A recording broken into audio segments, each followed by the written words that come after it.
अस्सलाम वालेकुम। So in this video I am going to tell you about the interior abdominal wall. जैसे कि आपको पता है कि एग्ज़ाम्स बहुत ज़्यादा करीब हैं, तो मैं एनाटमी का रिवीजन स्टार्ट कर रही हूँ। सबसे पहले इंटीरियर एब्डोमिनल वॉल से स्टार्ट कर रही हूँ, ठीक है।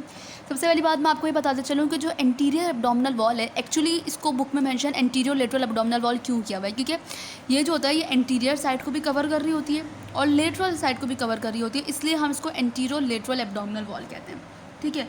और मैं सरफेस इसके मैं एक्सटेंड की बात करूँ तो एंटीरियर लेटरल एब्डोमिनल वॉल जो होती है वो एक्सटेंड करती है ज़ीफॉइड प्रोसेस से, जो कि at the level of 9th vertebral present होता है, to the pubic symphysis which is present at the level of coccyx. Okay, ये हमारे पास एंटीरियर लेटरल एब्डोमिनल वॉल का एक्सटेंड है। एंटीरियर लेटरल एब्डोमिनल वॉल के जो प्लेन्स होते हैं वो हमारे पास बहुत सारे प्लेन हैं, जैसे कि ट्रांसपैलोरिक प्लेन है,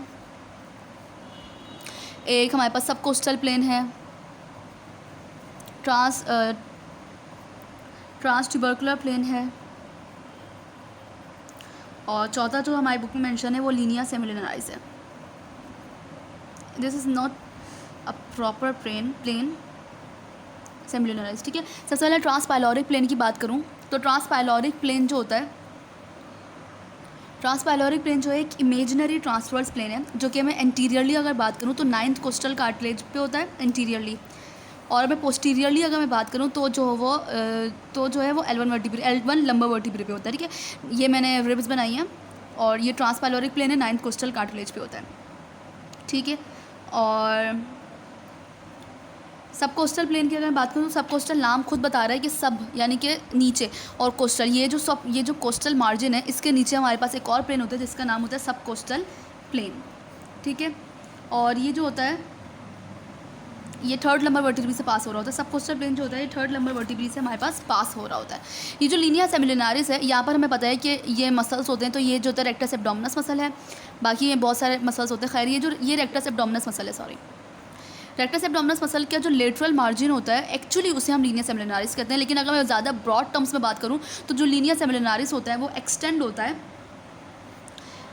प्यूबिक सिम्फाइसिस से 9th कोस्टल कार्टिलेज तक। यहाँ से यहाँ तक जो होता है ये हमारे पास लीनिया सेमिलिनारिस होता है, और ये कर्व्ड वर्टिकल ग्रूव होता है। जैसे कि आप देख रहे हैं ये सीधी लाइन नहीं है, सबसे पहली बात ये कर्व्ड है, और दूसरा ये वर्टिकल ग्रूव है, ठीक है। ये जो होता है ये रेक्टस एब्डोमिनस का लेटरल मार्जिन फॉर्म करता है। दूसरी बात हमारे पास एक चीज़ होती है लीनिया एल्बा। लीनिया एल्बा जो होता है वो सेंटर में होता है, मिड लाइन बना रहा होता है लीनिया एल्बा, यूँ करके हमारे पास लीनिया एल्बा होता है। लीनिया एल्बा के दोनों साइड पे हमारे पास रेक्टस एब्डोमिनस मसल होता है, ठीक है। और ये जो होता है एब्डोमिनल वॉल को, एंटीरियर एब्डोमिनल वॉल को 2 पार्ट्स में डिवाइड करता है, एक राइट हाफ में और दूसरा जो है वो लेफ्ट हाफ में डिवाइड करता है, ठीक है। इसके बाद अगर मैं इनग्वाइनल लिगामेंट की बात करूँ तो इनग्वाइनल लिगामेंट जो होता है वो हम लोगों को पता है, ये बात तो यार कब से पढ़ते हुए आ रहे हैं, इंटीरियर सुपीरियर इलियाक स्पाइन से प्यूबिक ट्यूबरकल तक एक्सटेंड करता है इनग्वाइनल लिगामेंट। और इनग्वाइनल लिगामेंट की एक और बात बताती चलूँ कि जो ये खैर ही बात आगे आएगी, लेकिन यहाँ मेंशन करना पसंद करूँगी कि जो एक्सटर्नल ऑब्लिक मसल होता है, ठीक है, वो जो इन्फीरियर पोर्शन में आके वो फोल्ड होता है, ठीक है, और इनग्वाइनल लिगामेंट बनाता है। ये होता है एक्चुअली, अगर कोई सवाल पूछ ले कि इनग्वाइनल लिगामेंट आया कहाँ से, तो उसका जवाब होता है ये एक्सटर्नल ऑब्लिक मसल से आता है, ठीक है। एक्सटर्नल ऑब्लिक की जो इन्फीरियर फोल्डिंग होती है वो एक्चुअली इनग्वाइनल लिगामेंट बनाती है, और इनग्वाइनल लिगामेंट कहाँ से एक्सटेंड करता है, एंटीरियर सुपीरियर इलियक स्पाइन से प्यूबिक ट्यूबरकल तक इनग्वाइनल लिगामेंट हमारे पास एक्सटेंड करता है।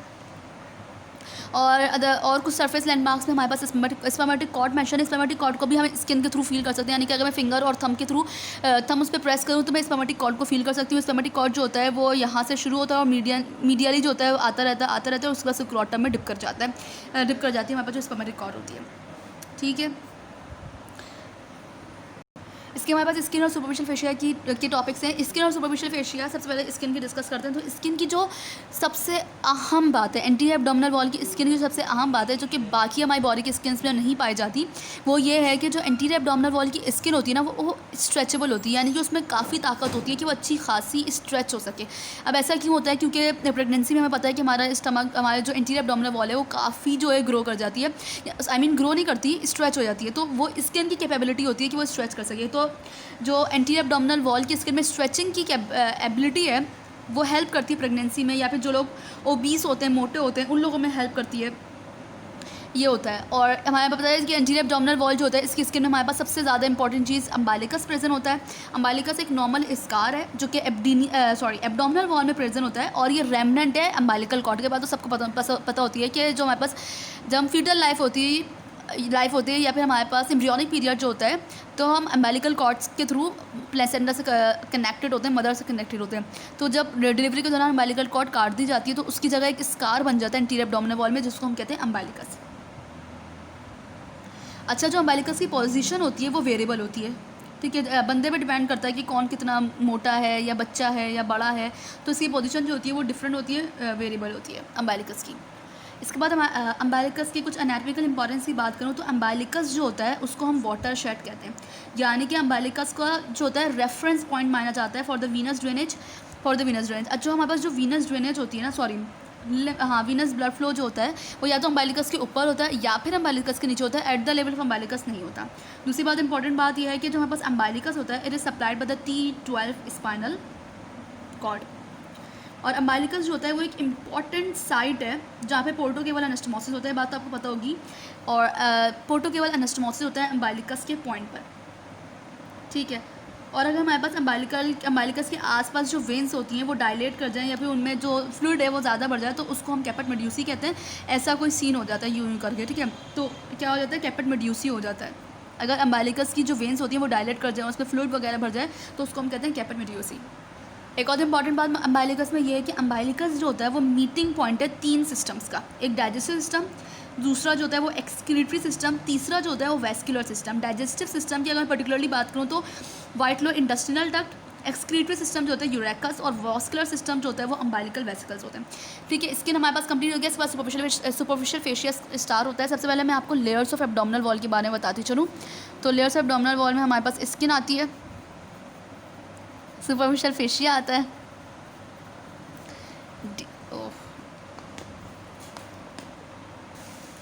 डीप फेशिया आता है with muscles. Deep fascia with muscles, ये अगर आपसे वाइवा में कोई सवाल पूछे तो आपको पूरा बोलना है, डीप फेशिया बोल के फारिग नहीं हो जाना, डीप फेशिया विद मसल्स, पूरा मसल्स के साथ बोलना है, ठीक है। एक्स्ट्रा पेरिटोनियल आता है,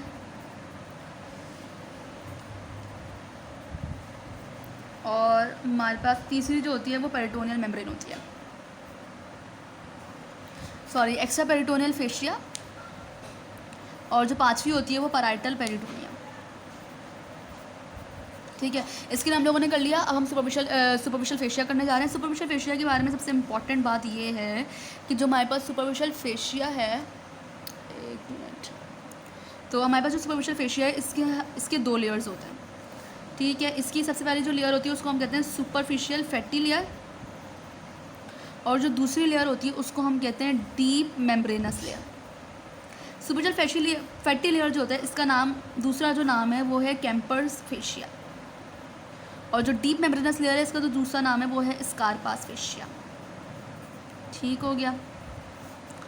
और ये जो लेयर्स डेवलप होती है सुपरफिशियल फेशिया की, वो below the umbilicus actually develop होती हैं।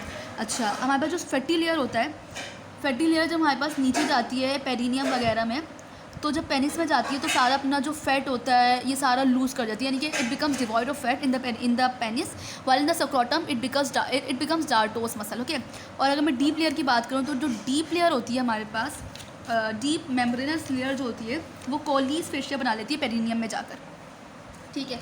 और ये जो 2 लेयर्स होती हैं इनके दरमियान जो होती है वो क्यूटेनियस नर्व्स, वेसल्स और लिम्फेटिक्स वगैरह जो होती हैं वो रन कर रही होती हैं। ये जो क्यूटेनियस नर्व्स और आर्टेरियल सप्लाई वगैरह हम आखिर में पढ़ेंगे। हमने सुपरफिशियल फेशिया के बारे में पढ़ लिया। क्या पढ़ा कि सुपरफिशियल फेशिया जो होता है इसकी 2 लेयर्स होती है, सुपरफिशियल फैटी लेयर होती है और डीप मेम्ब्रेनस लेयर होती है। सुपरफिशियल फैटी लेयर जो होती है इसको हम कैम्पर्स फेशिया कहते हैं, और जो डीप मेम्ब्रेनस लेयर होती है इसको हम जो है अल्लाह पे भला करे स्कारपास फेशिया कहते हैं, ठीक है।